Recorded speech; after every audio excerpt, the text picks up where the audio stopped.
बिलैया तहनै उजरा वसना तहनै चिकना वस रे बिलैया तहनै सुघरा वसना। डबमा नहा चाहे क्रीम लगा हल्दी लगा चाहे चंदन लगा अरे नहीं चिकना वसना तहनै सुघरा वसना तहनै गोरिया वस रे बिलैया तहनै चिकना वसना तहनै सुघरा वस रे बिलैया कतको साबुन लगा।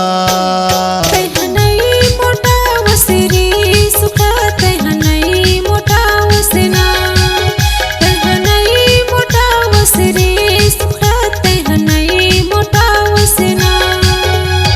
काजू लखा चाहे किसमिस लखा अनार खा चाहे सेव लखा और नहीं मोटा वस रे तहनै मोटा वसना तहनै मोटा वस रे पतलू तहनै मोटा वसना तहनै मोटा वस रे बिलबिल हकत को बादाम खा।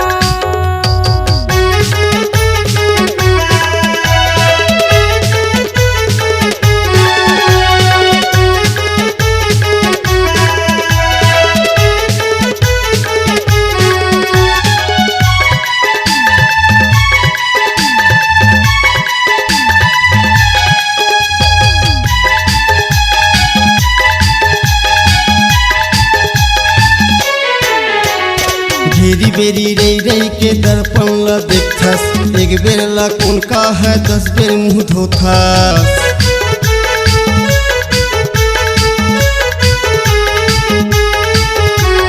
होटल मा भजिया समोसा लखाथस फोकट के चटनी ला 3 बेर मंगाथस। लक्ष्म नहा चाहे संतूर लगा संडल लगा चाहे दीवम नहा अरे नहीं चिकना मचवो तहनै गोरिया वसना तहनै सुघरा वसवो कारी तहनै सुघरा वसना।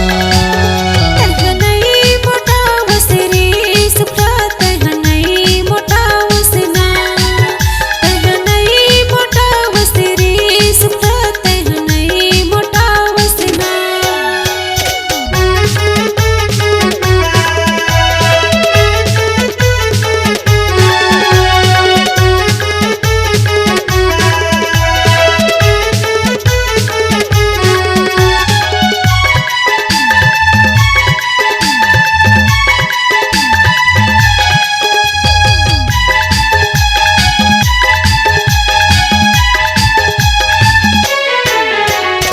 आनी बानी के जूस ला पीथस संझा बियनिया दूध ला लेथस।